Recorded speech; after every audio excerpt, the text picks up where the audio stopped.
¿Cómo están hoy? Bien, también. Bueno, el día de hoy está con nosotros Pablo Gómez, titular de la Unidad de Investigación de Inteligencia Financiera. Siéntense, por favor. Claudia Coriel, secretaria de Cultura, y está Bulmaro Juárez, que, como saben, todos los viernes, Suave Patria. El día de hoy Pablo nos va a platicar sobre este juicio que ocurrió en Estados Unidos, en donde el gobierno de México gana este juicio para que García Luna y su familia devuelvan una cantidad muy importante de dinero. ¿Cómo se llevó a cabo este juicio? ¿En qué consiste? ¿Cuál es la investigación? Que hay que darle el reconocimiento, ahora sí que honor a quien honor merece, porque esta es una denuncia que se puso en el periodo del presidente López Obrador y que en mucho desarrolló Rosa Isela Rodríguez como secretaria de Seguridad y Protección Ciudadana. Entonces Pablo nos va a platicar de todo ello y obviamente la UIF encabezando toda la denuncia. Después Claudia nos va a platicar porque el día de hoy fue recuperado el Parque Bicentenario, ya está en manos de la Secretaría de Cultura y ella nos va a platicar cuáles fueron las razones, cuál fue el juicio que se llevó a partir de las instituciones del Gobierno de México. Y después vamos a que Claudia nos informe sobre México Canta, cuántos jóvenes, hombres y mujeres están inscritos, ya van muchísimos inscritos. Y después vamos a pasar unos videos de paisanos y paisanas del otro lado de la frontera, que están en Estados Unidos, hablando sobre este tema del impuesto a las remesas, que seguimos trabajando con ellos, con ellas, y desde aquí, para que se retire. Antes era 5, se aprobó con 3.5, pero nosotros no estamos de acuerdo, es injusto, además viola un convenio entre Estados Unidos y México y siempre vamos a proteger y apoyar a nuestros hermanos migrantes y a los más necesitados de nuestro país, que son quienes reciben estas remesas. Entonces vamos a hablar de estos 4 temas y luego pasamos a las preguntas y luego cerramos con Suave Patria. Pablo.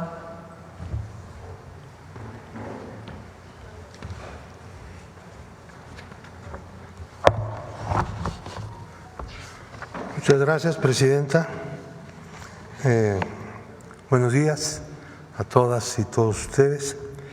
Como ustedes saben, una corte civil en el estado de Florida resolvió sentenciar a 2 personas que tuvieron una enorme relevancia en una trama corrupta durante los sexenios de Calderón y de Enrique Peña Nieto.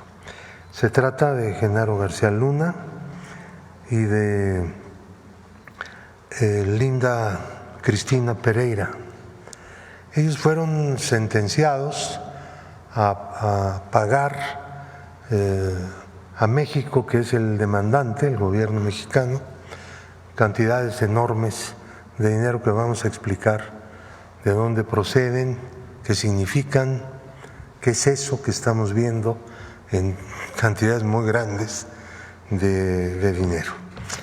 Lo primero que tenemos que hacer es recordar que en el periodo de 2009 a 2018 se realizaron contratos en la Policía Federal, en el CISEN y en el organismo de prisiones, 30 contratos en total, por un total de $621,188,677 de los Estados Unidos y $93,866,666. Al principio del cambio político que hubo en el país en el año 18, el gobierno de México inmediatamente empezó a tomar conocimiento de estos hechos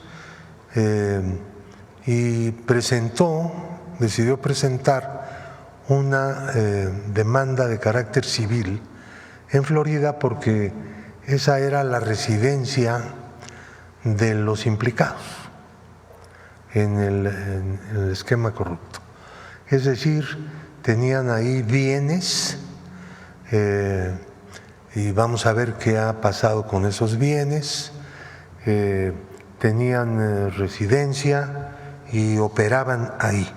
El primer problema fue lograr que una Corte Civil de Estados Unidos fuera reconocida como instancia jurisdiccional para recibir una demanda de esta naturaleza. Y hubo ahí un primer gran obstáculo que se venció, o sea, fueron derrotados en términos jurídicos los defensores de las personas implicadas y las personas demandadas. Y se inició de manera normal el proceso. En la primera fase de este proceso, la juez encargada de esta corte resolvió que los bienes que habíamos encontrado a través de averiguaciones en Florida, que estaban a nombre de una empresa y del propio Genaro García Luna y de Linda Cristina Pereira, fueran de inmediato entregados al gobierno federal. Y se entregaron aproximadamente 2,5 millones en bienes que fueron vendidos en Estados Unidos, uno de los cuales, por cierto, no se ha vendido todavía, pero está ya entregado y en administración del gobierno de México en los Estados Unidos. Este paso fue muy importante porque tanto Genaro García Luna primero y después Linda Cristina Pereira se negaron a comparecer ante el tribunal. Y en esas circunstancias no le quedó más remedio a la jueza que los bienes que habían sido asegurados por el propio tribunal fueran entregados pues a quien los reclamaba, que era el gobierno de México. Y esto ya se llevó a cabo. Ahora, ¿de dónde vienen las cantidades que están en la sentencia? Genaro García Luna y Linda Cristina Pereira fueron demandados en momentos distintos. En el momento en que fue demandado García Luna, se le demandó por $250 millones aproximadamente. Era la información que se tenía. Esta situación fue mejorando. Rosa Isela Rodríguez jugó un papel aquí importantísimo, ya como secretaria de Seguridad Pública, y abrió completamente todo y ayudó y dio un aporte invaluable para el esclarecimiento de las operaciones que se hicieron dentro de la trama corrupta de García Luna. Con posterioridad se presentó reclamo contra Linda Cristina Pereira por una demanda de $580 millones, que son los que en ese momento conocíamos que en su totalidad habían sido pagados. Como pueden ver aquí, en realidad se pagaron 625 millones. Como las demandas fueron presentadas en momentos distintos, las cantidades varían por el nivel de conocimiento que de todo esto iba teniendo la Unidad de Inteligencia Financiera, que es quien originalmente presentó la denuncia en representación del Gobierno de México. Entonces, la sentencia de 748.8 millones de dólares que dicta la juez en Florida se refiere a 3 veces los 250 millones de dólares que fueron demandados por García Luna. Y los 1.740 millones de dólares que le impuso como sentencia a Linda Cristina Pereira se refiere a los 580 millones que la UIF presentó en la demanda contra ella. Estamos hablando de dineros distintos presentados en momentos distintos con cuantificaciones diferentes por ese motivo. Y la sentencia que dicta la juez no es en contra de dos personas, sino de cada persona en lo individual, porque se trata de demandas por cada una de las personas y de las empresas que eran propiedad de estas personas. Entonces, ahora, ¿pero qué quiere decir esta sentencia? Quiere decir, en primer lugar, que ha quedado claro que todo ese dinero que salió del país y que fue alojado en el extranjero, buena parte de lo cual regresó al país, luego diremos cómo y por qué, ese dinero fue producto de un esquema de defraudación durante 2 sexenios sucesivos. Y esto es también muy significativo desde el punto de vista político. Nunca podemos hablar de transición entre un partido y otro cuando en realidad las cosas no cambiaban. La transición no ocurrió, sino la continuación del mismo Estado corrupto que viene de los años 50 y que se creó como parte del sistema político mexicano. Esa es la verdad. El cambio vino en 2018, por eso es que estamos aquí hablando de este tema. De lo contrario, nunca se hubiera escarbado nada, ni se hubiera sabido nada, porque todo era hecho a la perfección. Entonces, el asunto es que no terminará aquí este problema, porque próximamente vendrá otra sentencia de esta misma juez sobre un proceso que no sabemos cómo va a terminar todavía. Aquí hay algunos asuntos de carácter técnico, pero que de seguro terminará, ya sea a través de algún arreglo con las empresas o a través de convocar al jurado y que el jurado dicte un veredicto y la juez una sentencia. Entonces, la continuidad de este proceso tampoco está definido en términos de fechas, pero será próximamente. En el momento en que esto ocurra, pues el Gobierno de México informará, claro, obviamente, a la opinión pública de cuál fue el desempeño. Pero no solamente se trata de una reclamación en una corte en Florida. Por cierto, aquí el gobierno de Estados Unidos no tiene participación, como lo han dicho algunos medios, porque hay una equivocación ahí. No, se trata de los tribunales de un estado.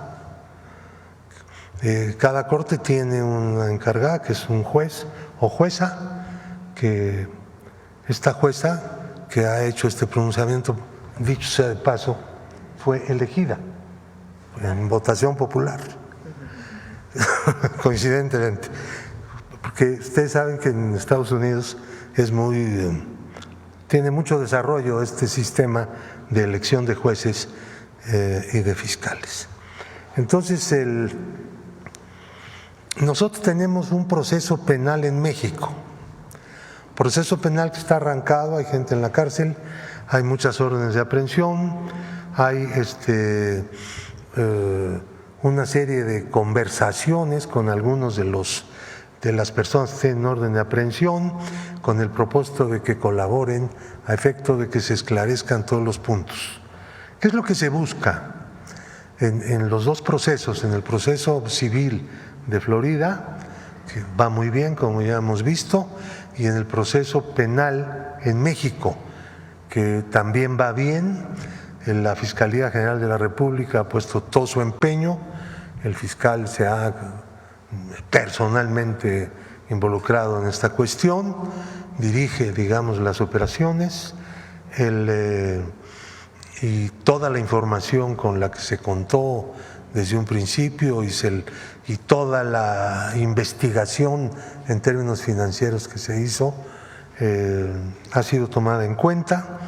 Entonces, pero ambas cosas nos van a ayudar a algo en verdad muy relevante, que es conocer la historia de una trama corrupta como muchas otras que hubo en nuestro país y que quedaron ocultadas. No debemos desaprovechar esta enorme oportunidad para poder escarbar en la forma de operar de los delincuentes de cuello blanco, llamémosles así, por mencionarlos de alguna manera. Y como se trata de una operación transeccional en que gobernaron dos partidos políticos que finalmente se aliaron política y electoralmente, entonces toda una lección para las actuales generaciones y una forma pues de ver las cosas para las anteriores generaciones que vivieron el Estado corrupto en su apogeo. No dejar de luchar contra el Estado corrupto, no ceder, no darse por vencidos frente a las cosas. Miren, Linda Cristina Pereira, una persona que ha sido sentenciada a pagar una cantidad fabulosa de millones de dólares, la tercera parte por lo que fue demandada, perdón, el tercio, tres veces, perdón, por lo que fue demandada. Y un tribunal… Mientras aquí le devolvieron las cuentas.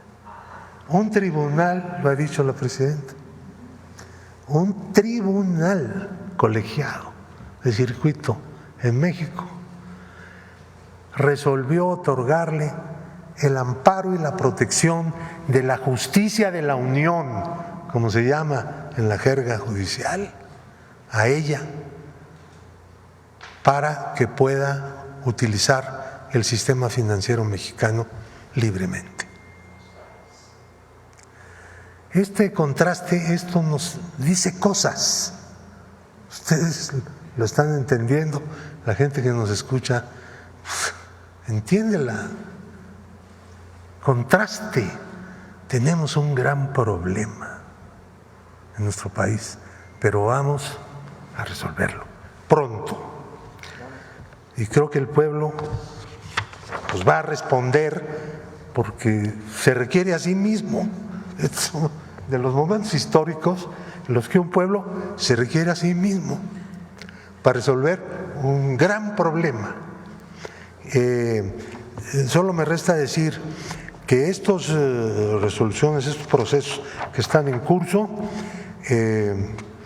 van a contarnos bien la historia y vamos a poder dar detalles de cómo se hicieron estas cosas, cómo se robaba el dinero público sin el menor temor de que alguna autoridad los fuera a reprimir o a hacer justicia.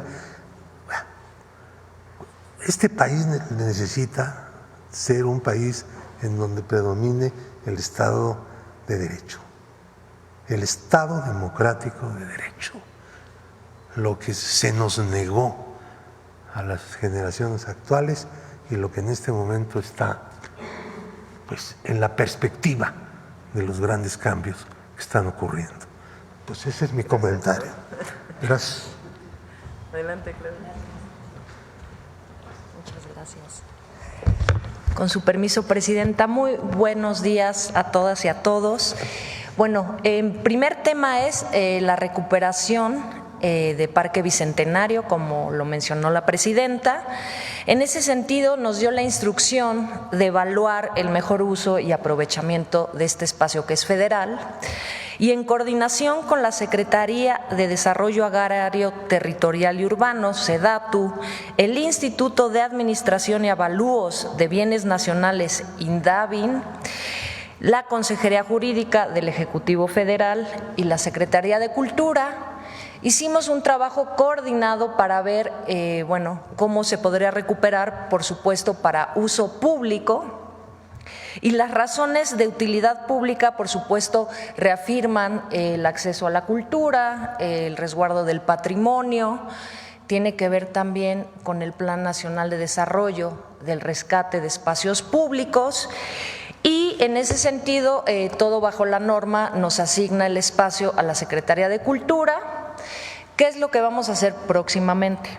Este siguiente mes primero tenemos que entrar con todas estas instituciones a hacer el inventario del lugar, mencionar que hay 7 ecosistemas, entonces también con Semarnat vamos a trabajar, y de ahí hacer un relanzamiento de este espacio público.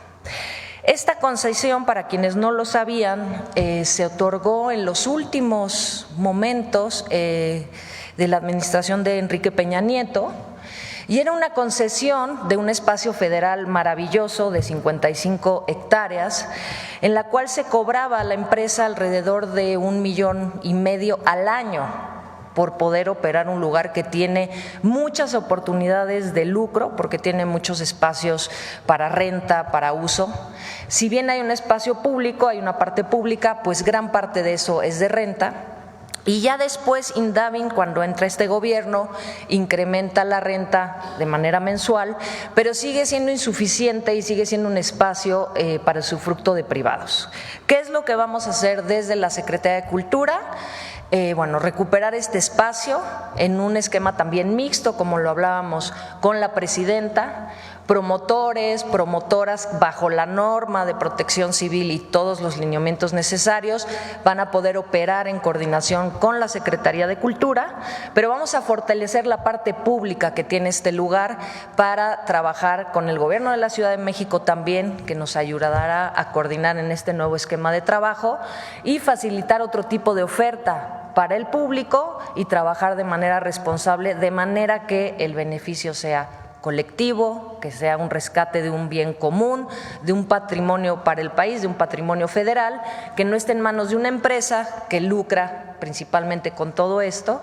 Entonces ese es un gran rescate, agradecerle muchísimo a todas estas instituciones que nos apoyaron y que hoy lo recuperamos. Entonces, muchas gracias, Presidenta. Estaremos anunciando actividades, seguirá siendo un parque público y esa es la primer noticia.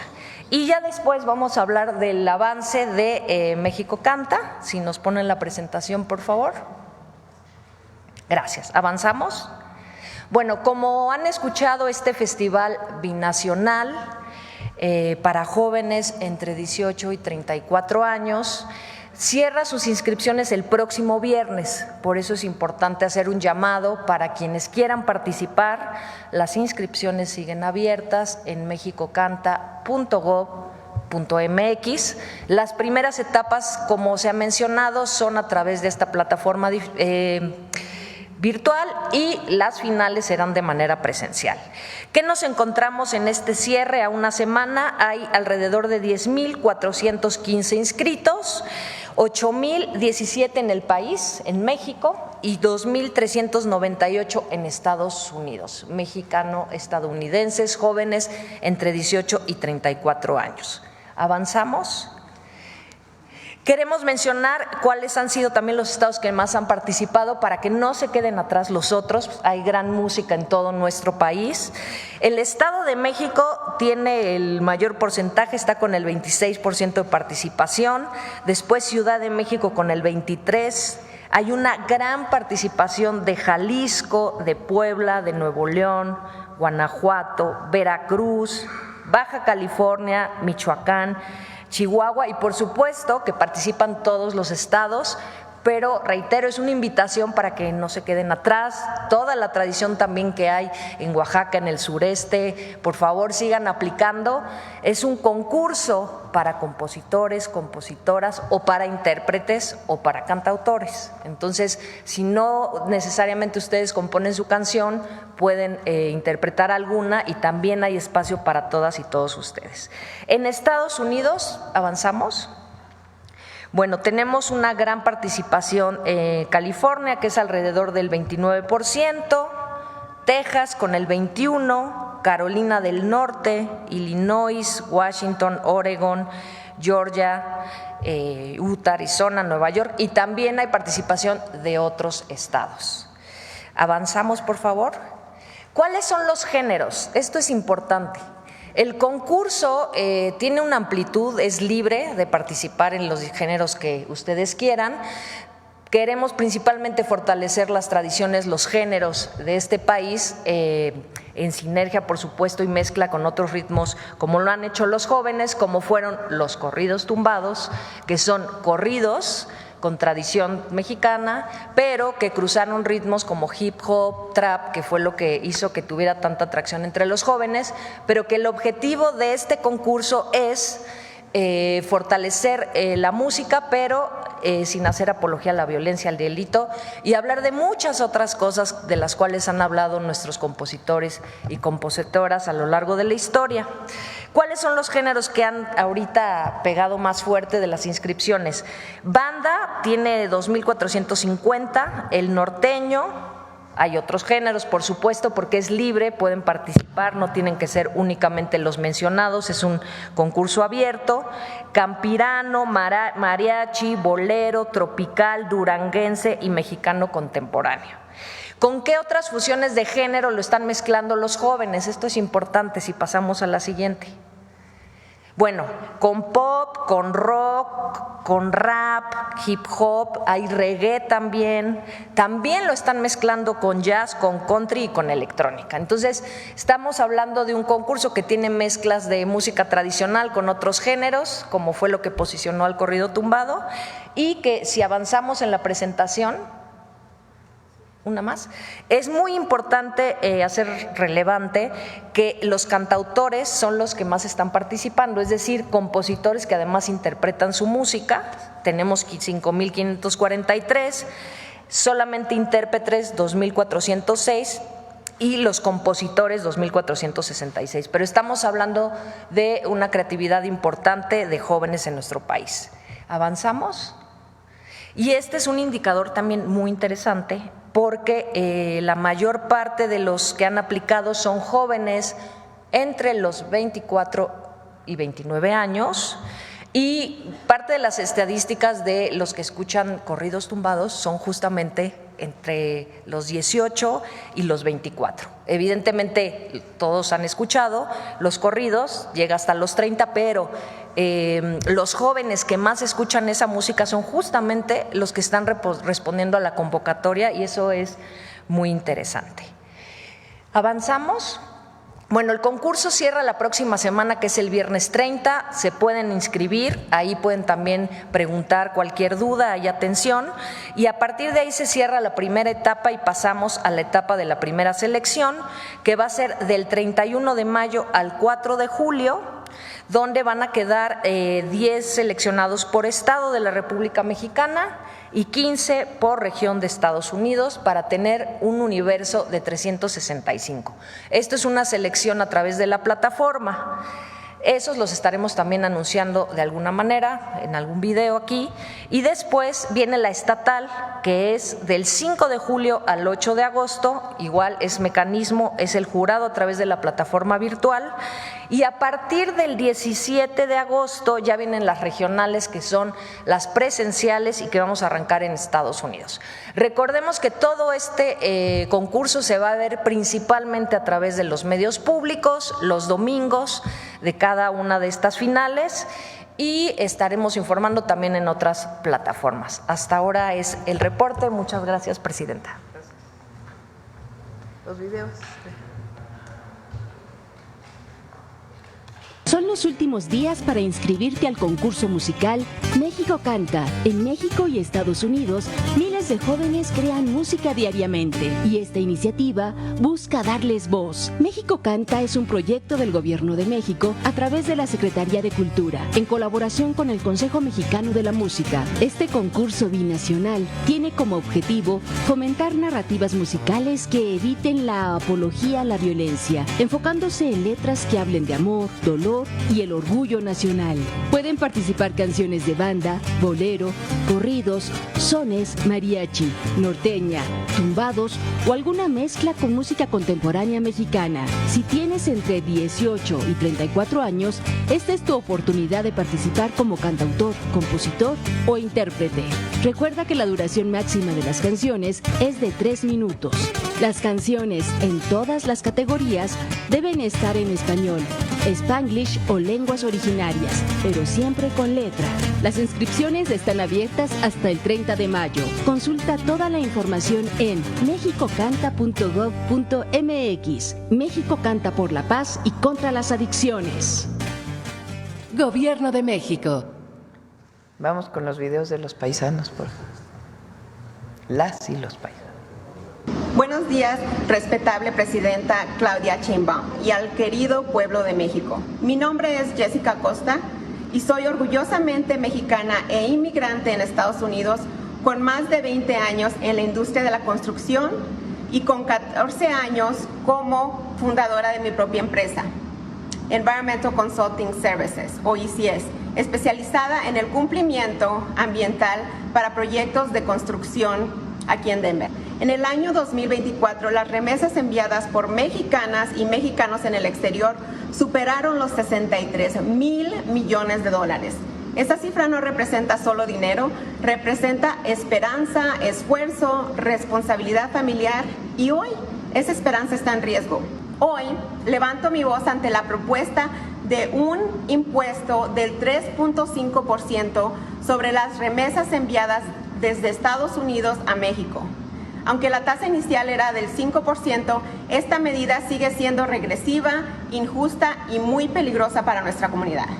Presidenta Claudia, le propongo una creación de una mesa binacional permanente entre el Gobierno de México y los líderes de la diáspora para co-crear soluciones con justicia fiscal, visión compartida y soberanía económica, aquí y allá. Muchas gracias. Hola, soy Javier Medina Vidal, politólogo mexicoamericano radicando en Arlington, Texas. Llevo 13 años como investigador y docente en temas de migración y la participación cívica de los mexicanos y mexicoamericanos. Hoy me dirijo a usted para sumarme a las muchas voces opositoras a la propuesta del gobierno estadounidense de imponer impuestos a las remesas que envían los migrantes mexicanos en este país a sus familiares en México. Quisiera destacar algunos argumentos puntuales en contra de esta iniciativa de ley. Primero, las remesas disminuyen los flujos de migrantes de México a Estados Unidos porque apoyan y sostienen a familias y comunidades enteras en México. Así que un impuesto a las remesas no frenaría de ninguna manera el flujo de migración. De hecho, fomentaría la migración porque quitaría una parte importante del estímulo económico local a niveles bastante contundentes en muchas zonas del país. Segundo, restarle poder adquisitivo a los migrantes en Estados Unidos por cobrarle un impuesto innecesario sería bastante dañino para el crecimiento y la estabilidad económica estadounidense. Tercero, cuando los migrantes mexicanos en Estados Unidos envían remesas a México, ese dinero se usa para comprar productos elaborados en Estados Unidos para su exportación. Estas exportaciones crean empleos en Estados Unidos y de los miles de millones de dólares que cobran los bancos y las instituciones remesedoras estadounidenses, ese es dinero que se queda en Estados Unidos. Entonces, esta iniciativa de cobrar este impuesto hace menos rentable el negocio de hacer estas transferencias para muchas empresas estadounidenses. Esas razones, entre muchas más, nos obligan como sociedad binacional a rechazar esta iniciativa. Muchas gracias. Hola, soy Carla Colín, presidenta de la Cámara de Comercio Latina del Condado de Boulder, aquí en Colorado. Hoy quiero hablarles sobre una propuesta que afectaría directamente a nuestras comunidades, un cargo del 5% a las remesas enviadas fuera de los Estados Unidos. Las remesas no son un lujo, son un acto de amor, de compromiso con nuestras familias. Este tipo de medida representa una carga adicional para quienes ya hacen sacrificios para ayudar a sus seres queridos. Además, afecta a nuestros negocios. Muchos empresarios locales compran productos o servicios de compañías en México y otros países en Latinoamérica. Al aumentar los costos, estos incrementos terminan reflejándose en el precio final para el consumidor aquí en los Estados Unidos. Este tipo de propuesta no solo lastima a nuestras familias, también impacta la economía local y encarece los bienes y servicios que todos utilizamos. Por eso te invito a que contactes a tus representantes y expreses este desacuerdo. Es momento de defender el bienestar económico de nuestras comunidades. Alcemos la voz y protejamos lo que hemos construido con tanto esfuerzo. Bueno, no al impuesto, a las remesas. Invitamos de nuevo a nuestros paisanos y paisanas a que envíen mensajes por redes sociales, correos electrónicos, cartas, ahora a los senadores y senadoras, porque pasa al Senado en los Estados Unidos, para que no haya impuesto a las remesas, y nosotros pues vamos a seguir trabajando. Se va otro equipo esta semana que viene a hablar con senadores, senadoras, y también hablar con nuestra comunidad del otro lado de la frontera para seguir trabajando para evitar que haya este impuesto. Bueno, vamos a las preguntas. Acá. Muchas gracias, Presidenta. Celsin Juárez, de noticiasdefrente.com. Preguntarle, después de este informe y lo que acaba de anunciar el titular de la UIF, Pablo Gómez, ¿cuál es su opinión sobre este caso, ahora que se confirma que García Luna y su esposa pues tienen que pagar más de 2.488 millones de dólares, más que un triunfo del Gobierno de México, un triunfo del pueblo?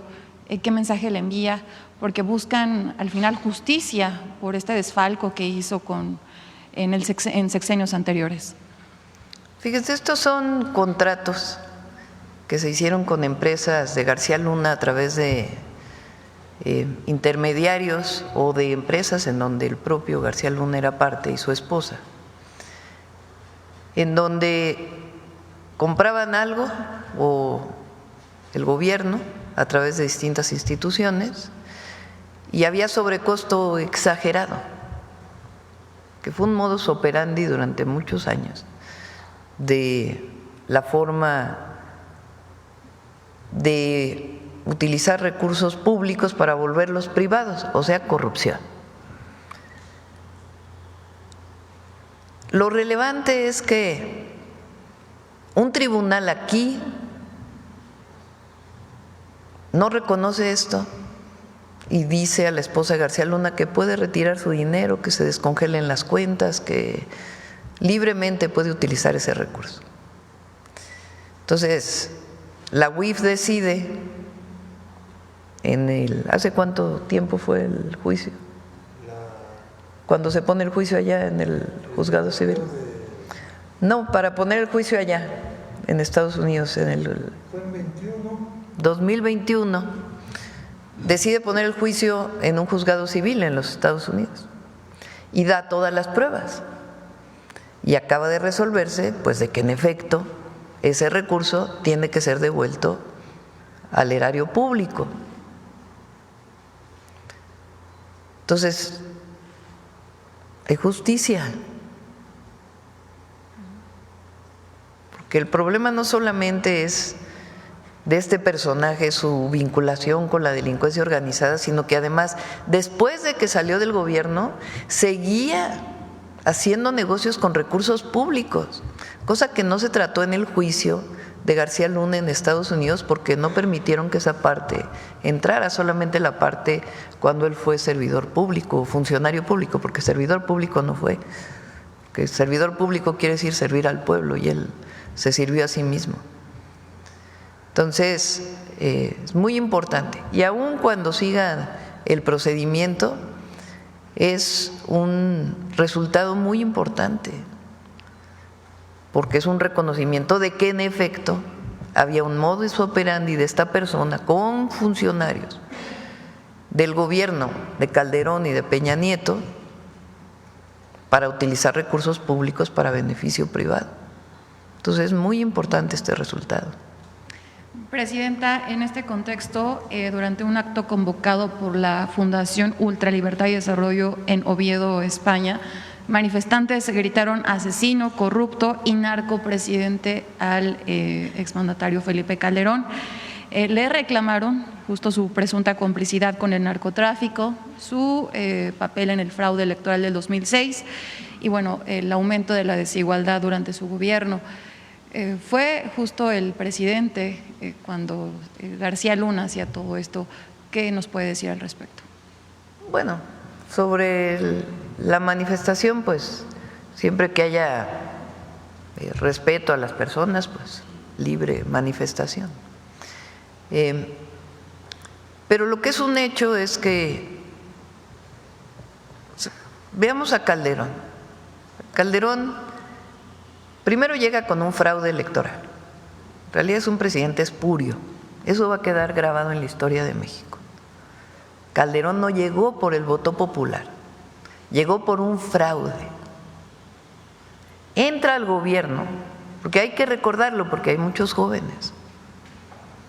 Entra al gobierno y el mismo mes que entra prácticamente al gobierno, va a Michoacán, en donde él es originario, y decide, vestido de militar, que viene una guerra contra el narco. Y se desata una violencia tremenda en México, que todavía, aunque los opositores digan lo que sea, seguimos viviendo las consecuencias de aquella terrible decisión.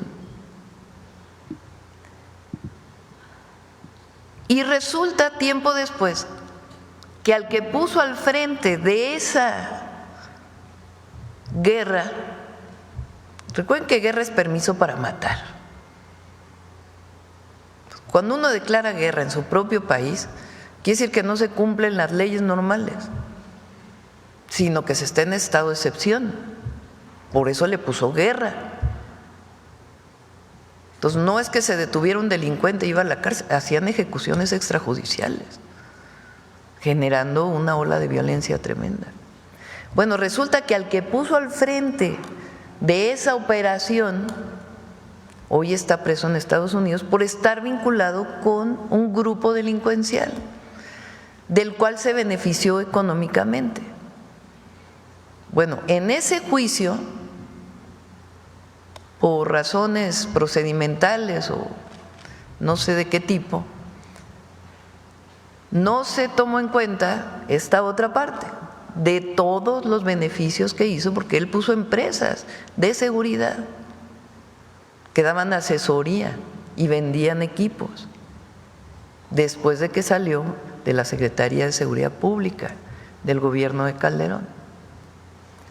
Bueno, después de eso Calderón se va a vivir a España cuando sale y allá milita en grupos de ultraderecha. Y no solamente habla en contra del gobierno, que tiene su derecho a hablar en contra del gobierno, sino que, por ejemplo, ayer, vean nada más el pensamiento del conservadurismo, dice que es una lástima que Estados Unidos no intervenga en América Latina y particularmente en México. Lo que quiere decir que cuando él fue presidente, pues sí había intervención, ¿no?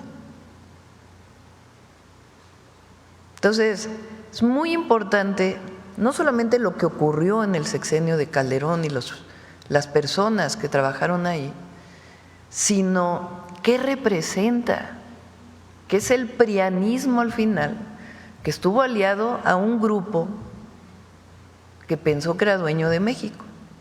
Afortunadamente en 2018 el pueblo de México dijo basta y tomó el futuro en sus manos.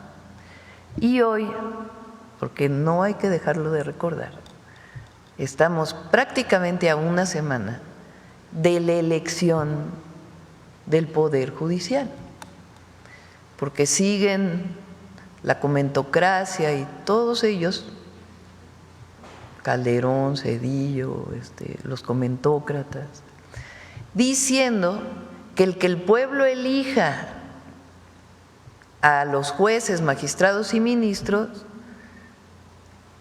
le quita independencia. Ayer lo dijo en un evento la presidenta de la Corte.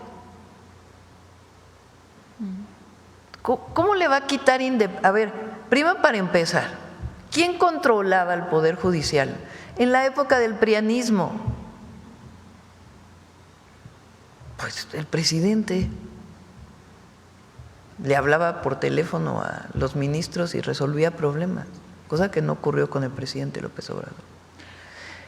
Pero ahora la presidenta está renunciando a nombrar los ministros y se lo está dando al pueblo de México para que el pueblo de México elija. ¿En qué momento eso es perder independencia o autonomía? Es todo lo contrario. ¿A quién van a responder las ministras y los ministros? Pues al pueblo, porque el pueblo los eligió. El tema central es que sí, ya no se van a poder seguir haciendo estos negocios corruptos al amparo del Poder Judicial, como el que denuncié el otro día, que lo vuelvo a decir, que por cierto suspendieron el caso, de un ministro que fue director del SAT, del Servicio de Administración Tributaria, que en su época se cobraron impuestos, esas empresas se van a juicio y quieren que se les regrese el dinero con intereses, lo cual es ilegal. Entonces, o otros empresarios que abiertamente militan contra nosotros y que el problema de fondo pues es que no quieren pagar impuestos. Presidenta, justo sobre este tema, sobre las elecciones judiciales que pues ya cada vez están más cerca, a través de redes sociales se han viralizado imágenes de listas que presuntamente se están distribuyendo en todo el país, donde indica por quiénes votar en estas próximas elecciones judiciales. Llama la atención que no son listas como las que comparten los ciudadanos de a pie, que se manifiestan en redes sociales, sino que se ven en un formato pues bien elaborado.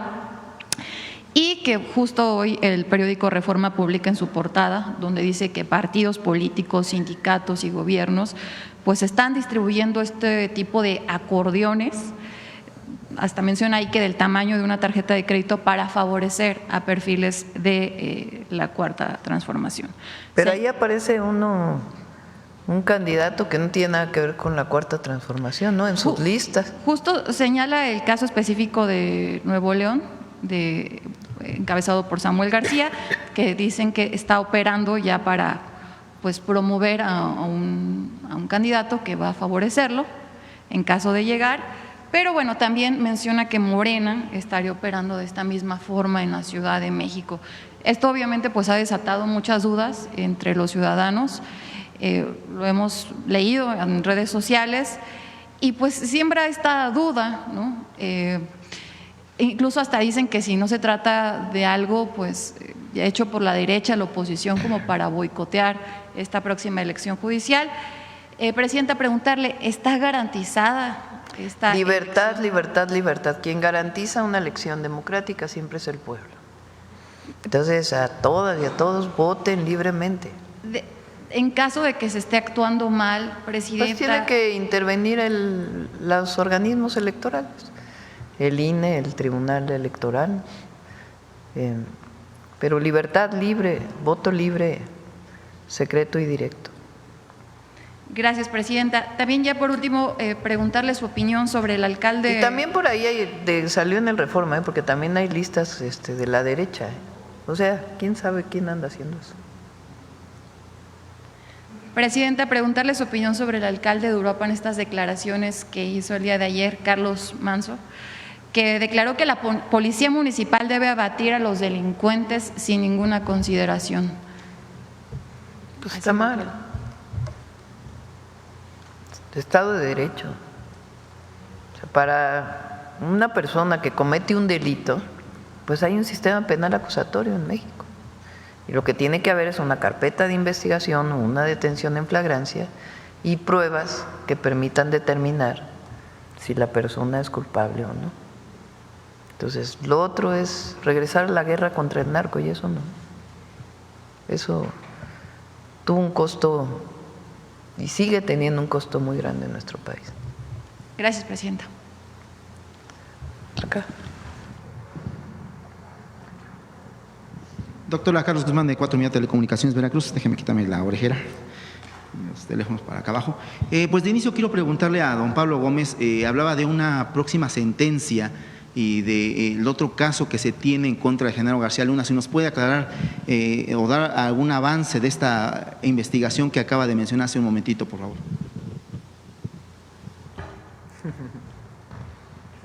Es que dejé mi nota incompleta.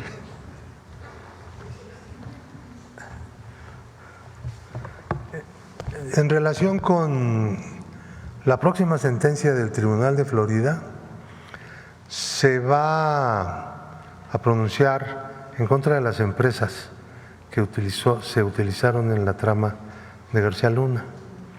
Son empresas que firmaban los contratos en dólares, los cobraban en dólares, los sacaban del país, los llevaban a Barbados, que es un paraíso, y también algún dinero lo llevaron a Israel y no me acuerdo a qué otro lugar. Partes de ese dinero volvieron al país con el propósito de hacer pagos a las personas que habían participado en la trama corrupta. Mucho dinero, centenares de millones de dólares. La UIF se dirigió a través del sistema EGMON, que es un sistema internacional de información de datos de inteligencia financiera, a la UIF de Barbados en 3 ocasiones. En las primeras 2 ocasiones no respondió nada y en la última respondió que no sabía. La verdad es que sí sabía, porque logramos que en el juicio, utilizando el juicio civil, hubiera una intervención del mismo tribunal que nosotros redirigimos hacia un tribunal de Barbados donde se ganó ese pleito.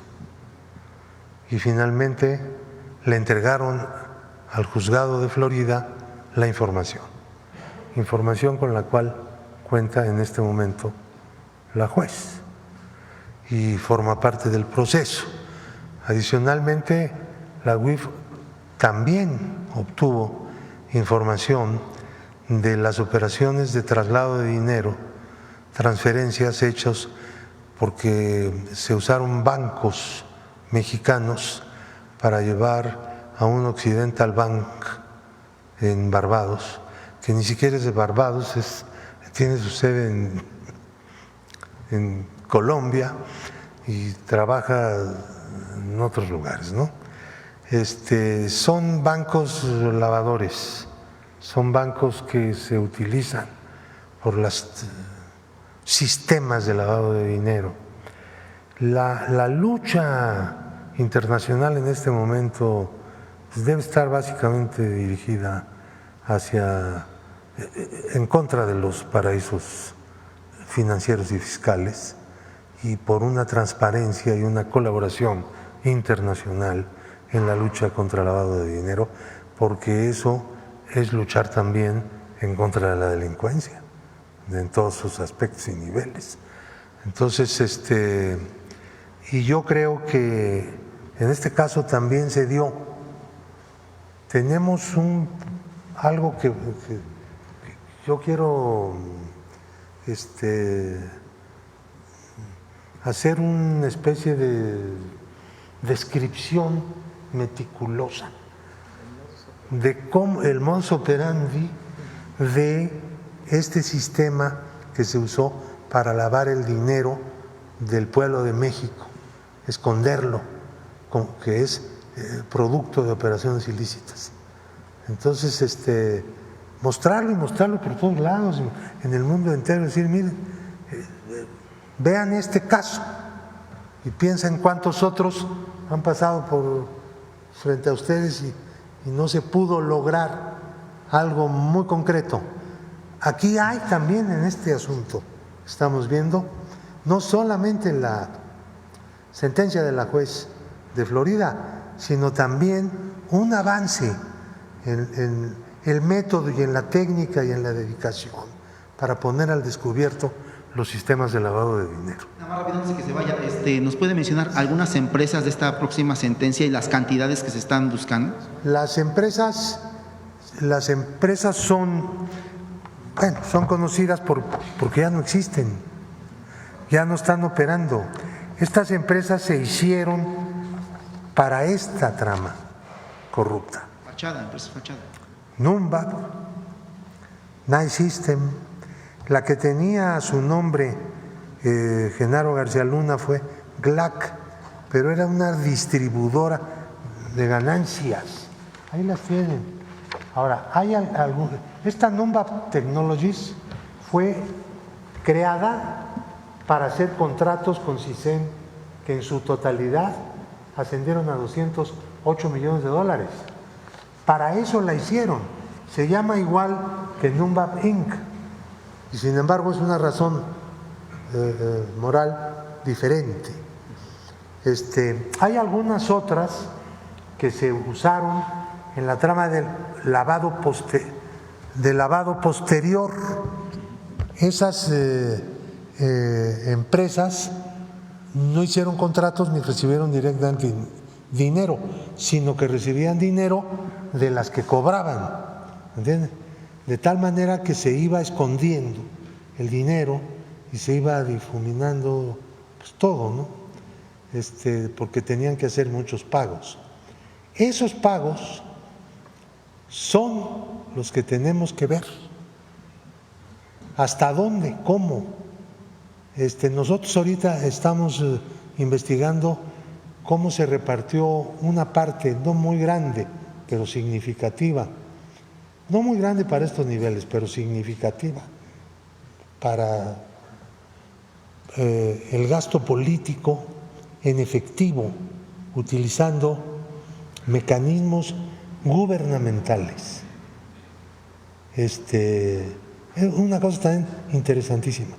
Parte de este dinero fue a dar a campañas políticas. Y eso lo vamos a demostrar, pero eso no es en el juicio de Florida, ese es en el juicio mexicano, ¿me entienden? Porque esto se tiene que ver también en los tribunales mexicanos. Y ya estamos en eso, ya hay órdenes de aprehensión abiertos, hay detenidos, hay una serie de cosas, hay unos avances muy buenos y se van a abrir nuevos procesos y se va a ir adelante. No hay que detenerse. Y en este caso, ¿de qué empresas están gestionando los recursos que se están buscando, don Pablo?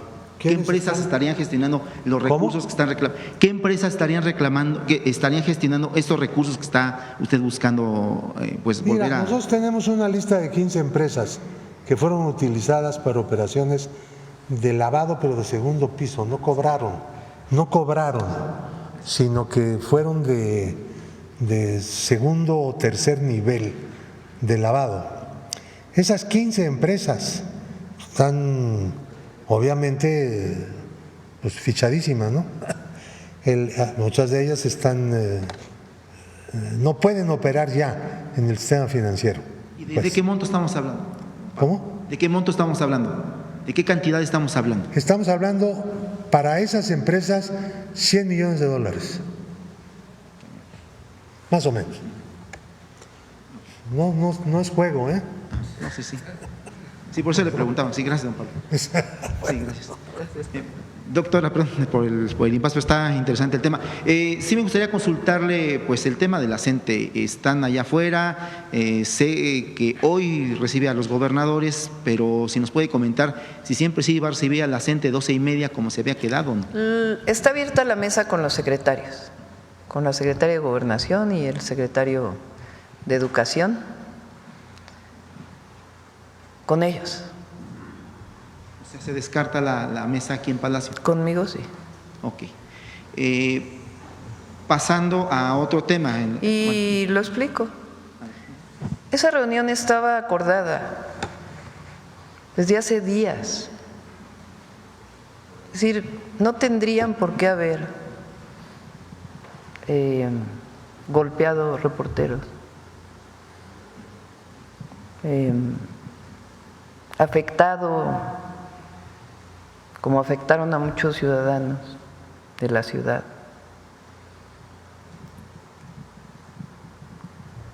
Con actividades que además, porque nosotros estamos de acuerdo con la libertad de manifestación, eso siempre. Pero ¿para qué hacen todo eso? Para reunirse conmigo si ellos ya sabían que se iban a reunir conmigo el viernes. Entonces, o sea, hay cosas que no están bien. Entonces el diálogo sigue abierto. Al nivel más alto, porque es la secretaria de Gobernación, el secretario de Educación Pública, que los van a recibir. Pero en estas condiciones me parece que ¿para qué se reúnen conmigo? Si llevan, yo confío plenamente en los secretarios. Entonces, yo estoy a favor de la manifestación pacífica, pacífica. Y el diálogo sigue con los secretarios.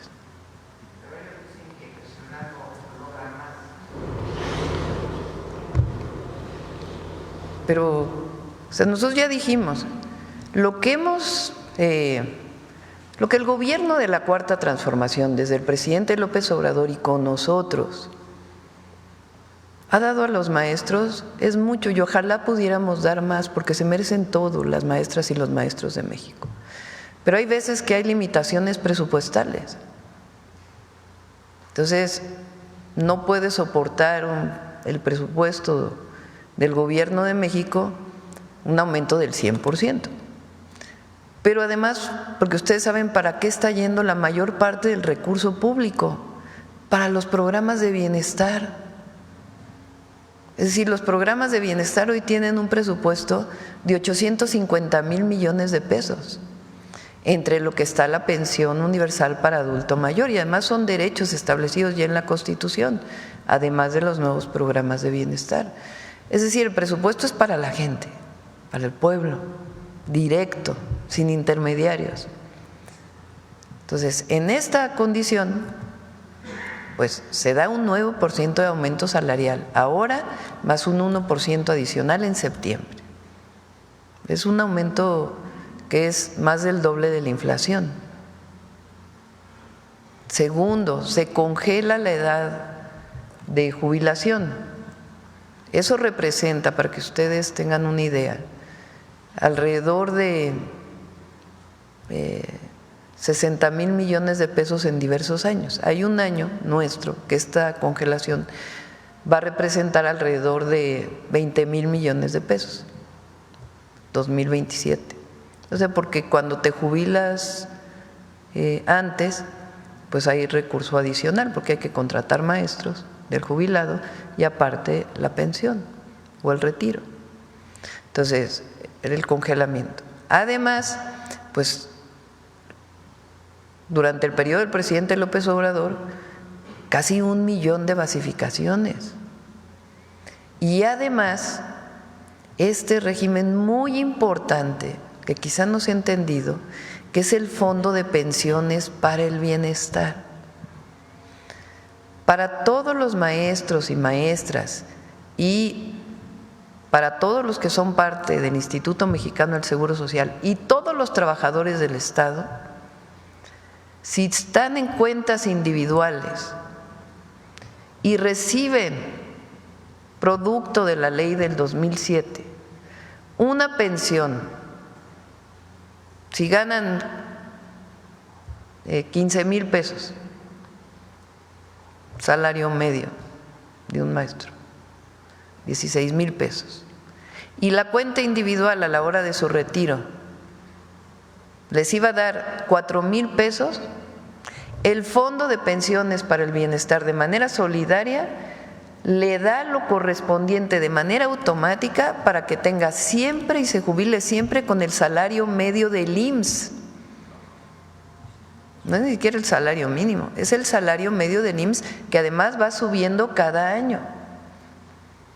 Entonces, para aquellos que iban a recibir 6,000 pesos, pues no, ahora van a recibir 18,000 pesos.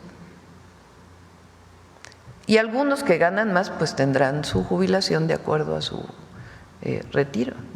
Entonces, esto además de otros temas que se hicieron durante el gobierno del presidente López Obrador. Entonces, lo que les hemos dicho es, seguimos hablando, no quiere decir que, pero por el momento lo que puede dar el gobierno es el congelamiento, seguir en pláticas y 9% y el 1% de aumento. Y con relación a este sistema de promoción y movilidad del magisterio que quedó en la reforma del 2019, con la que muchísimos maestros no están de acuerdo, yo propuse eliminarla. ¿Qué la sustituye? No quiero decidirla, renuncio como presidenta a poner una forma de evaluación para los profesores. Quiero que las maestras y los maestros lo decidan democráticamente en foros escuela por escuela y que las y los maestros decidan cómo quieren que cambie el famoso UCICAM. Sí, y lo que decían los maestros, eso será.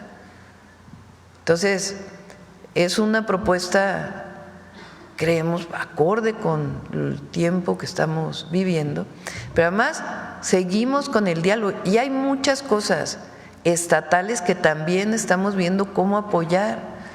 Por ejemplo, en Oaxaca faltan muchos maestros en las escuelas y ya dijimos todas las plazas que se necesiten para que los niños tengan clases. Pues eso es de obvia resolución. Entonces nada más hay que ver pues qué maestros faltan en qué escuelas, qué tipo de escuelas, y tienen que estar las y los maestros en Oaxaca. Entonces, no nos negamos al diálogo, ni mucho menos. Hemos hecho una propuesta que está sobre la mesa y pues seguir hablando, seguir dialogando. Entonces, este esquema pues de cuando no hay diálogo, porque durante mucho tiempo, recuerden la reforma educativa del 2013, los maestros se manifestaron, fueron reprimidos en el Zócalo, pero además no había diálogo, y aquí está el diálogo abierto con el gobierno de la República, con los gobiernos estatales, con apoyo de la Secretaría de Educación Pública. Por ejemplo, en Baja California Sur, que durante mucho tiempo los maestros tuvieron apoyos adicionales por el gobierno estatal, pues hoy el gobierno estatal tiene muchos problemas para poder basificar a los maestros. Entonces dijimos, este mismo año 500 plazas para Baja California Sur, para que los maestros por primera vez puedan tener un esquema de basificación de los maestros estatales, serían federalizados, y vamos avanzando. Entonces, está la mesa abierta, está el diálogo abierto, pero ¿por qué razón golpear a los compañeros? O sea, ¿por qué? Y si son provocadores, pues también que haya una denuncia de que son provocadores. Estaba viendo ahí en las redes que algunos, que no sé si son maestros o no, pero ya están llamando a boicotear la elección del Poder Judicial. Pues bueno, entonces juntan los extremos, ¿no? Entonces, el diálogo está abierto con la Secretaría de Gobernación y el Secretario de Educación Pública. Yo estoy en contacto permanente con ellos. Lo que ellos reclaman básicamente también es el tema de esta reforma que se hizo en la época de Felipe Calderón. ellos insisten mucho en el tema, yo no sé si sea justa o no, pero finalmente cada quien tiene su posición. ¿No hay forma de que esta se pueda revisar, doctora? Es que lo que les hemos estado diciendo es que incluso el Fondo de Pensiones para el Bienestar es mejor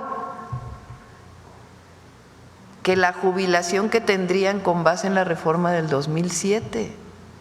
Pero quitar esa reforma. Y lo hemos demostrado, por eso.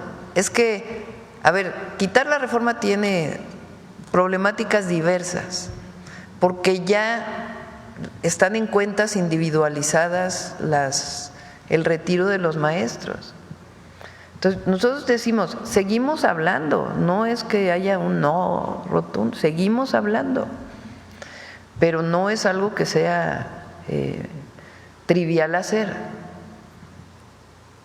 Ahora, ¿qué hay para que las pensiones sean justas?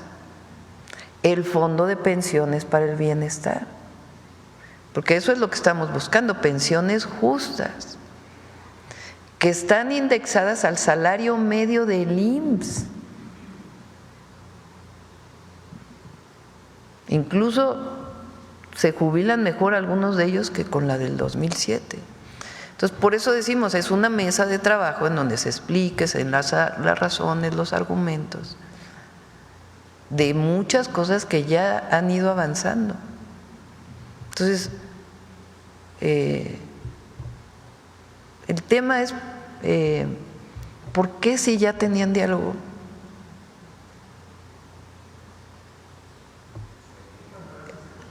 Golpean a los reporteros para pedir diálogo, si hay diálogo.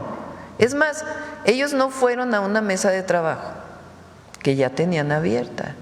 Y no quiero hablar mal de las maestras y los maestros, ni mucho menos, porque la labor que realiza el Magisterio Nacional es lo más loable del mundo. Y además, nosotros siempre hemos sido defensores de la educación pública, siempre, y vamos a seguirlo haciendo. Nosotros no privatizamos la educación. Pero lo que decimos pues son mesas de trabajo, mesas de diálogo, donde se hable, se informe sobre el UCICAM. Vámonos a las escuelas. ¿Por qué no quieren ir a las escuelas a discutir? Que los propios maestros decidan cómo quieren ser evaluados y que lo que surja de ahí es lo que hace el gobierno. No puede haber una consulta más democrática que esa. Entonces, repito, nosotros a todas las maestras y maestros los respetamos y está la mesa de diálogo al más alto nivel, porque es la Secretaría de Gobernación y el Secretario de Educación Pública. Perfecto. Quería preguntar otros temas, pero ya nos extendimos mucho. Nada más consultarle, mencionaba usted hace un momento que se va a enviar otra delegación a dialogar, a cabildear, como se le llama, con los senadores de Estados Unidos para evitar que se imponga lo que es este arancel impuesto a remesas. También el día de ayer, después de que se dio a conocer esta resolución de la Cámara de Representantes, la oposición, platicamos con varios, entre ellos Alito Moreno, pues mencionaba incluso como un fracaso justamente el haber reducido de 5 a 3.5% lo que es este impuesto. Nada más su opinión sobre esto. Muchas gracias, doctor. Bueno, pues ahí pasó de 5 a 3.5, pues menos de lo que se estaba planteando. Nosotros lo que queremos es que vaya a 0. Entonces, algunos de los senadores de otros partidos fueron también a Estados Unidos, a Washington, a hablar con congresistas. Entonces, pues también fueron ellos. Entonces, si lo cataloga como un fracaso, pues también es de ellos, ¿no? El asunto es que nosotros vamos a defender a nuestros hermanos y hermanas siempre, y consideramos absolutamente injusto que se le ponga un impuesto a las remesas. Entonces vamos a seguir. Entonces, viene la elección al Poder Judicial de este domingo en 8 y después pues ya también podemos seguir hablando de esto, porque todavía falta, por la información que tenemos, que se apruebe en el Senado de la República. Pasó por el Congreso, ahora tiene que pasar por el Senado. Y a todos nuestros hermanos y hermanas allá también que sigan enviando a sus senadores, senadoras que no están de acuerdo con esto, porque es discriminatorio. Ellos ya pagan impuestos. No es que no paguen impuestos, ya pagan impuestos. Entonces sería una doble tributación que además pues no está permitida por un convenio, un acuerdo que se firmó entre el gobierno de Estados Unidos y México. Ya se los informamos también.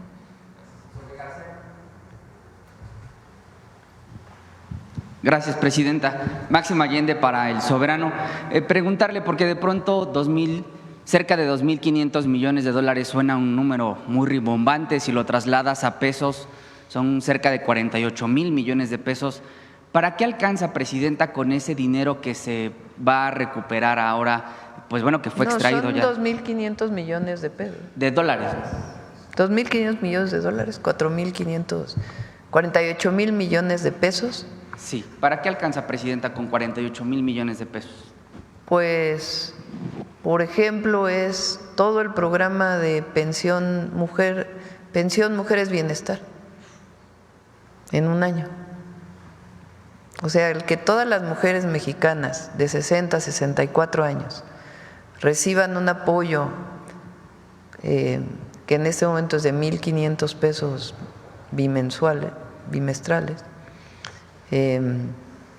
pues representa más o menos esa cifra, 50,000 millones de pesos. Ahora, en el marco de este proceso electoral del Poder Judicial, hemos aprendido… Para trenes estamos invirtiendo, por ejemplo, el tren a Pachuca, si mal no recuerdo, son 48,000 millones de pesos, justo, o sea, nos alcanza para todo el tren. Podríamos decir que García Luna se robó un tren completo, ¿no? Sí, pero las vías, el balasto, lo que le pagas a los trabajadores, sí.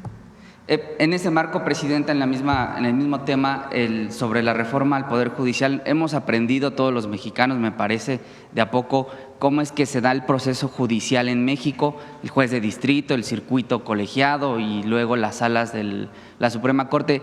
En Estados Unidos, ¿cómo es el proceso? ¿En qué etapa está esta sentencia que ha emitido este circuito, me entiendo, en materia civil? Si nos pudieran…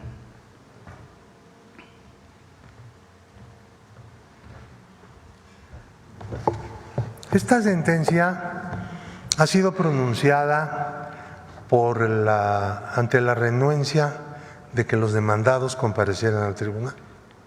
Por lo tanto, están admitiendo la validez de la demanda. Entonces ya no tienen la justicia normal, digamos, la apelación que se puede presentar en un tribunal local, pues ya no opera, obviamente. Y por lo tanto, la sentencia de ayer es una sentencia definitiva, ¿no? Entonces, claro, podría cuestionarse el monto, pero eso no tiene sentido para los propios demandados, ¿no? Porque da igual el monto que fuera. Ahora, la ley dice que cuando no comparece el demandado, la responsabilidad que tiene en la demanda se triplica. Por eso salen esas cantidades tan altas. No existen esas cantidades. Son unas cantidades imaginarias que están puestas en una ley que dice, bueno, si tú le robas, defraudas al vecino y él te gana un juicio por la vía de que tú te niegas a comparecer, entonces el dinero que le robaste lo puedes reproducir, ¿no? Y la máximo que puedes llegar a reproducirlo, pues son 3 veces en una operación, digamos, de muchos años y de manera normal, ¿no? Y por lo tanto pagas 3 veces lo que te están demandando para evitar que la renuencia a participar en el juicio se convierta en un negocio del enjuiciado, ¿no? Pues es una lógica de tipo legislativo. Entonces la jueza lo que ha hecho pues, es aplicar la ley. Aunque ustedes no lo crean, hay países en donde por lo regular los impartidores de justicia aplican la ley y ya, no es como aquí, que quién sabe. a veces y a veces no, y vivimos en una situación de no conocer en realidad qué puede pasar, ¿no? No hay una seguridad jurídica nunca, te pueden salir con lo que sea, ¿no? Bueno, comentario pertinente, diría yo, con permiso. Presidenta, si me permite ahora un planteamiento sobre energía, porque el pasado miércoles la secretaria Luz Helena González pues entró en vigor ya la nueva Comisión Nacional de Energía con el objetivo de agilizar trámites y evitar duplicidad en funciones regulatorias en el sector. Ayer justamente que se hablaba de los polos de bienestar, se hablaba de la demanda de energía y de cómo alimentarlos. Preguntarle, Presidenta, ¿qué va a ser diferente esta Comisión Nacional de Energía para no caer en los vicios de la Comisión Reguladora, la que sustituyó, y la Comisión Nacional de Hidrocarburos del viejo régimen? Se forma esta Comisión Nacional de Energía en sustitución de la Comisión Nacional de Hidrocarburos y de la Comisión Reguladora de Energía, que durante todo el periodo neoliberal, desde que se formó, pues cometió una serie de irregularidades. Y como objetivo tenía otorgarle a los privados, con muchas irregularidades, contratos, o bueno, permisos. Para poder generar electricidad o poner una gasera o en fin. Ahora la Comisión Nacional de Energía primero se hace mucho más chiquita, no tiene pues tanta burocracia. Segundo, es muy transparente a diferencia del pasado y tiene algo de fondo, toda la reforma. La reforma que se hizo primero en el 92 con Salinas de Gortari, luego la que trató de hacer Zedillo en el 99 para privatizar el sector eléctrico, luego la que se hizo con Calderón en el 2008, los contratos que dio Fox de generación independiente y de autoabastecimiento, y ya para cerrar la reforma energética del 2013, su objetivo era privatizar, es decir, que prácticamente desapareciera Pemex, Comisión Federal de Electricidad, las pusieran a competir en supuestamente igualdad de circunstancias en un mercado para que los privados pudieran invertir.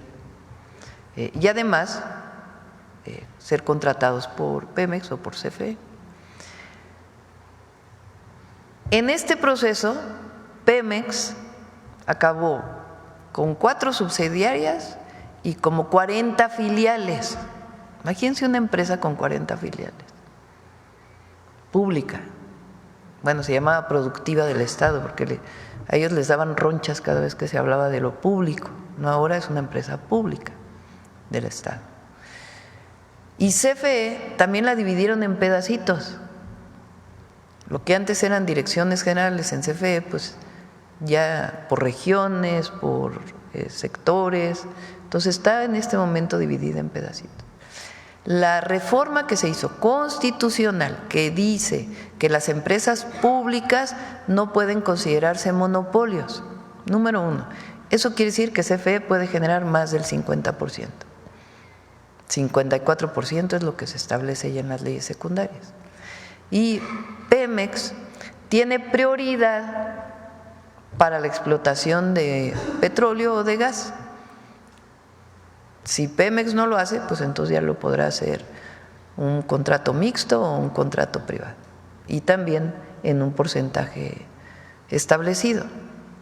Entonces, estas leyes lo que hacen es reconocer la empresa pública que se perdió con la reforma del 2013. Va a tardar más o menos un año, pero se van a reducir y a integrarse verticalmente de nuevo, como están todas las empresas privadas o públicas del mundo de petróleo y de electricidad. Entonces se va a recuperar su integración, que sean más pequeñas, que no gasten tanto, y la Comisión Nacional de Energía pues va a poder determinar si un privado quiere generar en ese 46%, cómo lo puede hacer y bajo qué condiciones. Y van a estar las reglas perfectamente determinadas. Y también estamos buscando que estos contratos de autoabasto que se generaron durante todo el periodo neoliberal, que son ilegales, pues se pongan en orden y que quiten todos sus amparos, porque están amparadas, y que entren pues a las nuevas normas. Entonces es una visión completamente distinta a la del periodo neoliberal. Por último, Presidenta, son los ideólogos de pues lo que han denominado la Marcha Nacional Domingo Negro. Es Aguilar Camín, es Silva Gerso, bueno, también está incluido… ¿Ellos se están llamando a la marcha? Ellos son los ideólogos porque se dicen decepcionados, dicen que no van a votar en este proceso electoral, que es una elección arreglada, etcétera. Y bueno, es el discurso justamente que una cuenta de Twitter, fíjese, 54 seguidores tiene y ya confirmó que en 11 ciudades de la República se va a replicar esta marcha. Esta cuenta de 54 seguidores de Twitter, Resistencia Civil Actívica y Pacífica, pues convoca el 1 de junio a manifestarse aquí en Ciudad de México. Pues son estos ideólogos los que han promovido justamente el no votar, como lo haría, por supuesto, en su momento Ciro Murayama, siendo consejero del INE, decía en su momento que pues no votar era un acto de protesta en contra de la revocación de mandato. Al respecto, preguntarle, Presidenta, su opinión sobre esta convocatoria. Llama a Vicente Fox a salir a las calles, no a votar, sino a manifestarse el 1 de junio. Y bueno, pues sobre esta convocatoria, toda vez que ya estamos a días de la jornada electoral. Gracias, Presidenta. México es libre. Pueden ejercer su derecho. Luego no vayan a decir que somos autoritarios, eso sí. México es libre y pueden ejercer su derecho a la manifestación, pueden llamar a no votar, ese es su derecho, pero la decisión de que cambiara, se transformara profundamente el Poder Judicial a partir de la elección popular, que además hay que decirlo, en muchos estados de los Estados Unidos así es, incluso las cortes estatales se eligen por voto popular en muchos estados. O sea, esto de que no existe en ningún lugar del mundo no es cierto. Entonces, ¿a qué llamamos nosotros? A votar, fíjense, a ejercer libremente el derecho al voto. A eso estamos convocando. Hay otros que no están en su derecho, pero el pueblo de México decidió el 2 de junio del 2024 no solamente votar por la presidenta, sino votar para que hubiera cambios constitucionales, porque fue nuestra consigna durante toda la campaña, no hay sorpresas.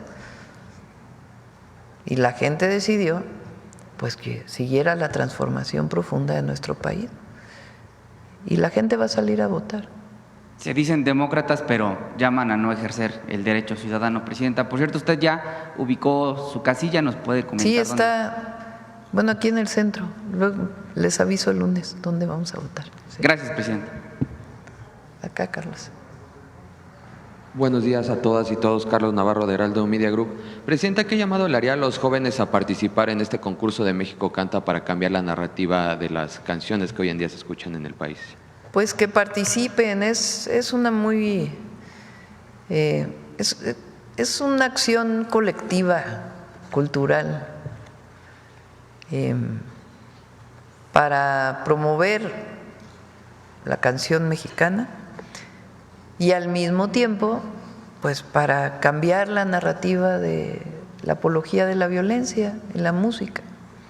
Entonces yo creo que va a tener mucho impacto, no solamente por la participación, 10,000, ya se inscribieron más de 10,000 en México y en Estados Unidos, sino que además, no sé si después del concurso ya se puedan abrir toda la música para que se escuche, para que todos podamos escuchar a todos los músicos mexicanos que se inscribieron al concurso, a lo mejor aunque no hayan pasado al siguiente proceso de selección, pero que se escuche masivamente, porque eso nos va a ayudar también a que no haya…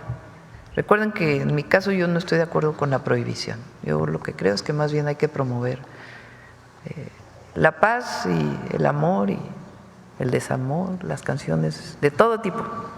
No hay que promover el desamor, hay que promover el amor, pero que se cante sobre cualquier tema que no tenga que ver con la apología de la violencia. Presidenta, tras las sentencias en Nueva York y Florida, ¿Genaro García Luna actuó solo? ¿Fue el único beneficiario de este esquema de corrupción? Bueno, pues tiene que determinarse, pero está asociado a una serie de empresas donde hay también personas que fueron parte también de este proceso. Él tenía un jefe en este caso. ¿Perdón? Él tenía un jefe cuando era secretario. Sí, pero eso lo tiene que determinar el juicio. O sea, nosotros no acusamos previamente, sino pues, que siga la investigación. Preguntarle, Presidenta, hay 8 millones de niños en el país sin clases por este paro de la coordinadora. ¿Cuántos? 8 millones de niños afectados por este paro. No, son mucho menos. O sea, la mayor parte, no quiero además, digamos, parecer, es lo que está pasando en México. La mayor parte de un porcentaje importante de las escuelas de Oaxaca, un porcentaje menor pero importante de las escuelas de Zacatecas, algunas escuelas en Chiapas, algunas escuelas en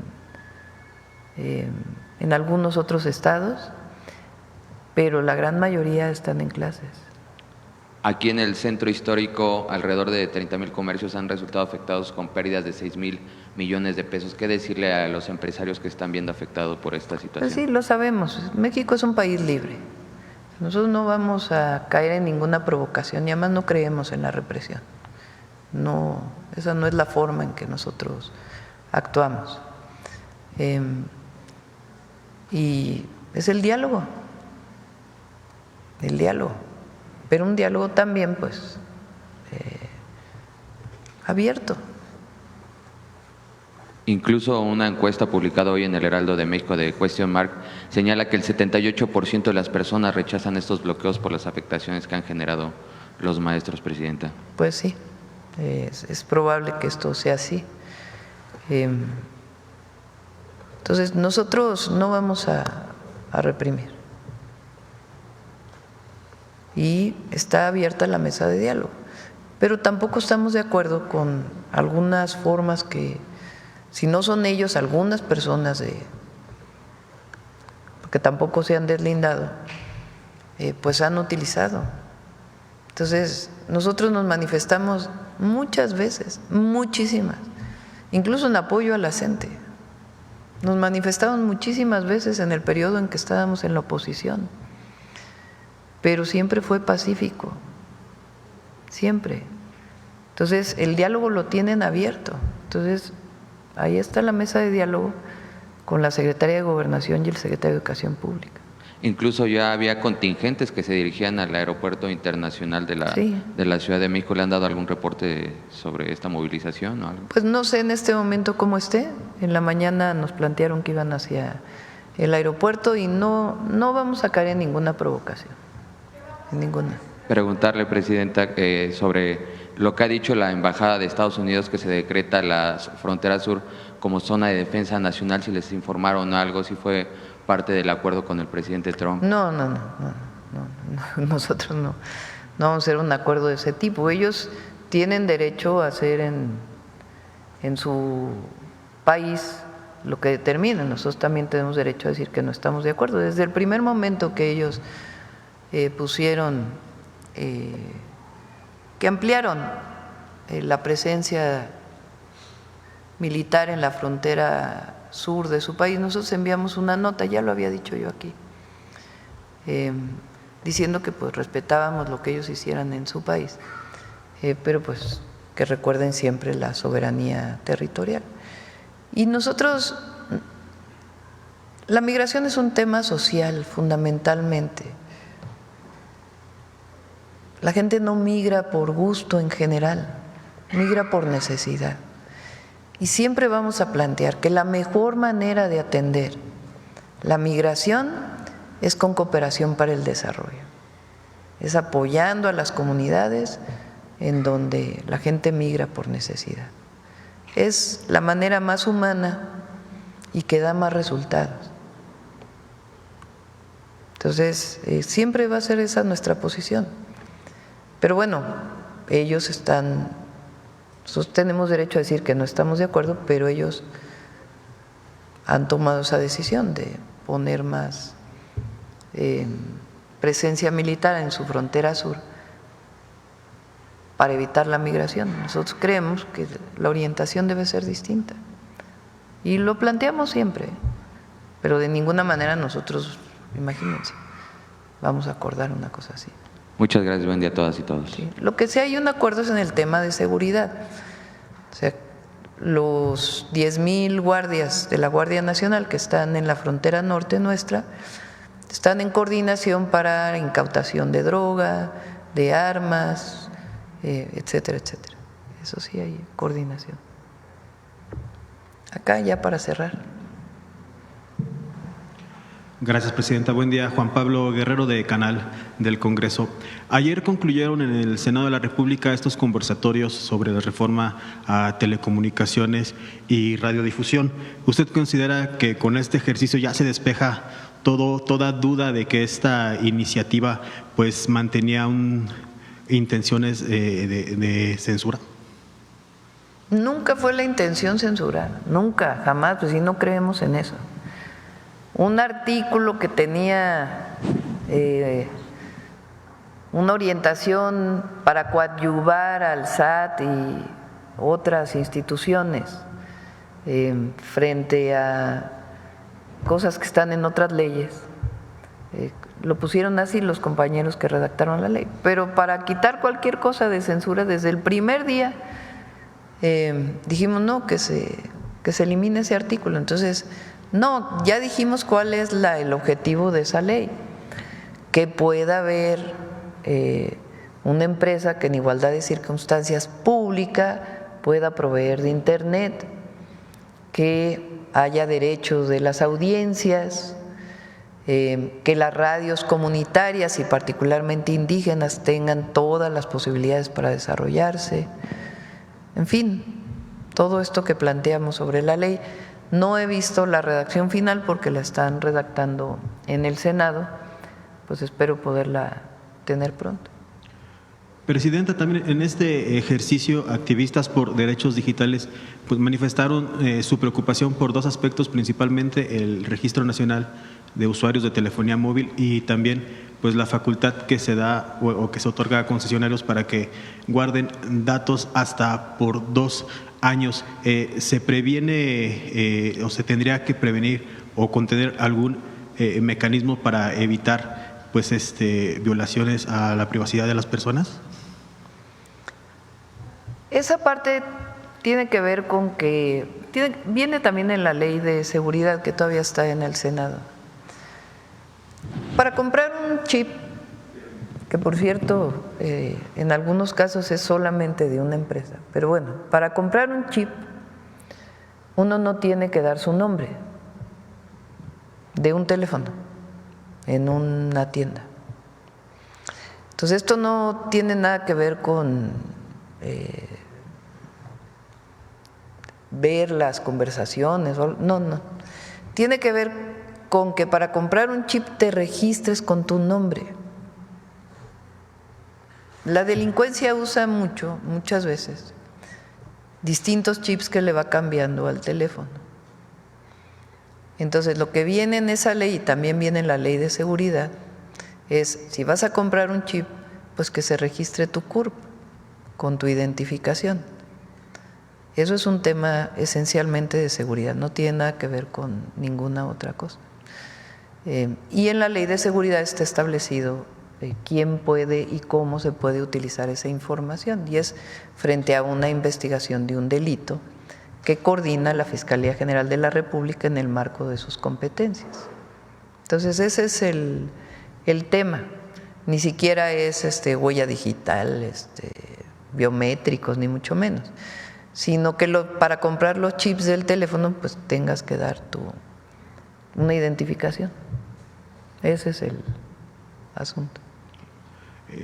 Presidenta, también consultarle si en estos esfuerzos que se van a hacer en el Senado americano por la negociación de eliminar este impuesto a las remesas, ¿usted cómo valoró el trabajo de las y los senadores mexicanos que fueron allá pues también a intentar que no pasara este proyecto?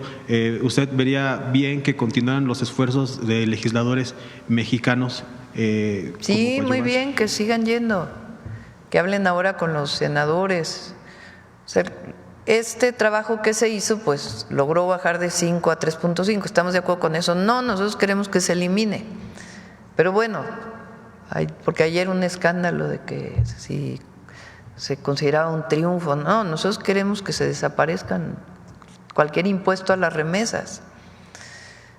Pero bueno, hay que considerar que escucharon y lo bajaron de 5 a 3.5, pues hijos. Pero no estamos de acuerdo con que siga el 3.5, tiene que ser 0. Pues no queremos que las remesas tengan impuestos porque es injusto, porque viola convenios y porque además va en contra de la gente más pobre, que es quienes reciben las remesas y viven de ello. Entonces, si quieren cobrar impuestos, pues que se vayan a otro lado, no a los más pobres de México. Entonces, eso no estamos de acuerdo y vamos a defender siempre a nuestros hermanos migrantes y a las personas que reciben una remesa promedio, nada más promedio, así dividiendo el número de remesas entre alrededor de 14 millones de personas que reciben remesas en nuestro país, de acuerdo con los envíos, pues es más o menos de $380 mensuales. O sea, estamos hablando de casi 8,000 pesos mensuales. O sea, es como poco menos de un salario mínimo. Entonces, pues sí es un ingreso importante para muchísimas familias. Entonces, ¿por qué se le va a retirar el 3.5 de eso que envían si ya los mexicanos que están allá ya pagaron impuestos? Porque pagan impuestos por consumo y pagan impuestos por trabajo.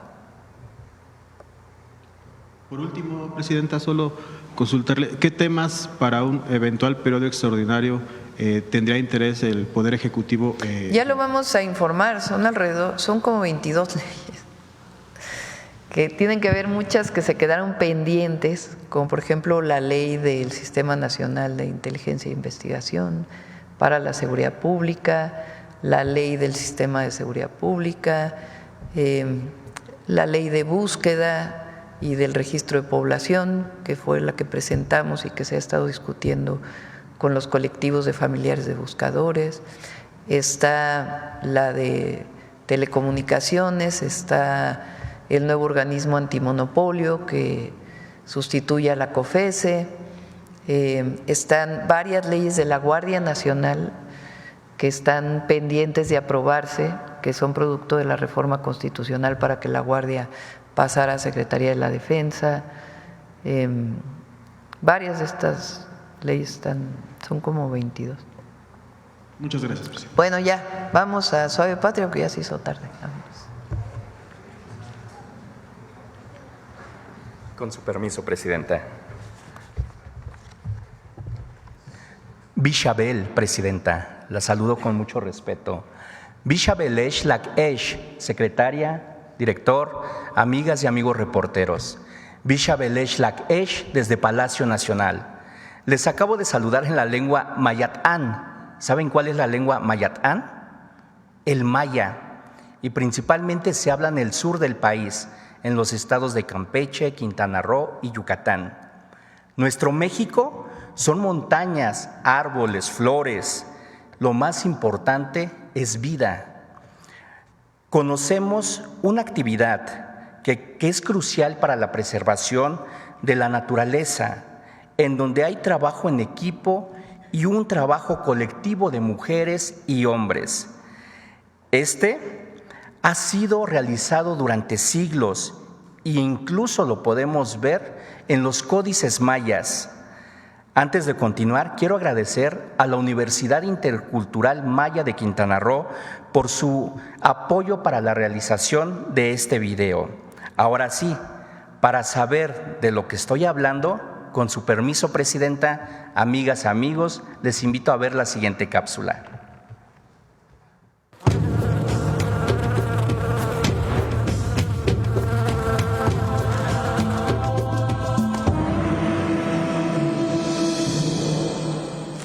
Somos indígenas mayas orgullosamente.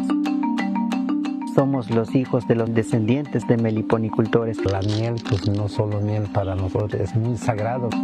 Mis abejas son mi vida. Representa una de las formas de conservación de la naturaleza, lo que nos permite cuidar el medio ambiente. Meliponas o las abejas Xunancap, lo que hacen es que ellas son muy especialistas en cuanto a la colecta de lo que son los néctares. Cada planta tiene ciertas propiedades, ellas pueden ir reuniendo y concentrarla en lo que es la miel. Una melipona tiene que recorrer alrededor de 200 flores para juntar una gota de miel. Es un líquido ancestral, es un líquido curativo, es digamos una manera de vivir para nosotros. Porque todo lo que trae la melipona pues son miel medicinal. Produce muy poco, pero pues sirve para mucho. Tradicionalmente servía a las mujeres en trabajo de parto. Y también para las heridas. Por ejemplo, si te cortas la mano, te cicatriza muy rápido.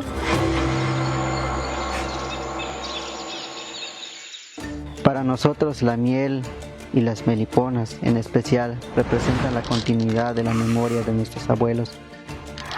Siento una emoción muy grande porque gracias a mi papá aprendí a valorarla. Mis hijas son las que nos ayudan a conservar aquí el hábitat de las abejas, les gusta. Me siento feliz porque yo voy a ser la que va a tener las abejas. Voy a recordar todo lo que me enseñó mi abuela para hacerlo con las abejitas.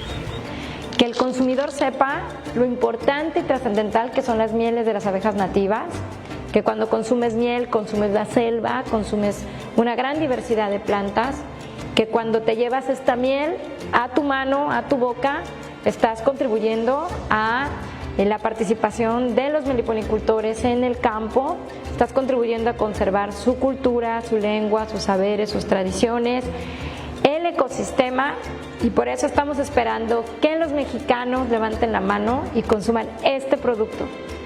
Personas que están cuidando las abejas, los indígenas aquí de esta zona, allí en cada gota de miel, ahí estamos nosotros.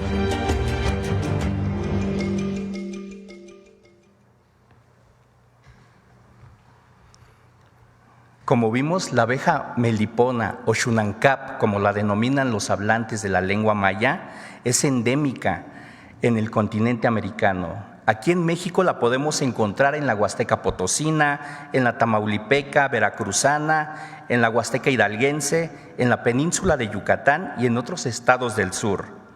Gracias a las y los meliponeros, meliponicultores, por hacer esta gran tarea, porque ayudan a cuidar nuestra naturaleza y porque vimos, y como vimos en esta cápsula, la miel es sagrada.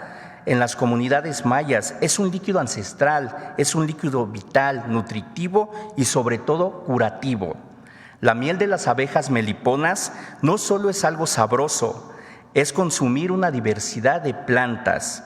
Recuerden, en cada gota de miel se encuentran las comunidades y los pueblos originarios, se encuentran su cultura, se encuentran sus saberes y sus tradiciones, porque lo que está hecho en México está bien hecho. Nip Olal, Presidenta. Nip Olal, Lakesh, a todas y a todos. Muchas gracias. Gracias.